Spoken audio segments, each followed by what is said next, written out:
Mis on kõikide kohalike korraldajate juures olnud ühesugune?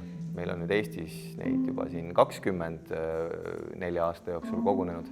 Nad tahavad, et nende kodukohas oleks kultuurielu huvitav, põnev, et sul oleks võimalik õhtul minna päriselt teatrisse. Sa ei pea sõitma Tallinnasse, Tartusse, sinna suurlinna, pealinna, vaid sa võid minna oma kohalikku kultuurimajja ja seal ongi päris teater.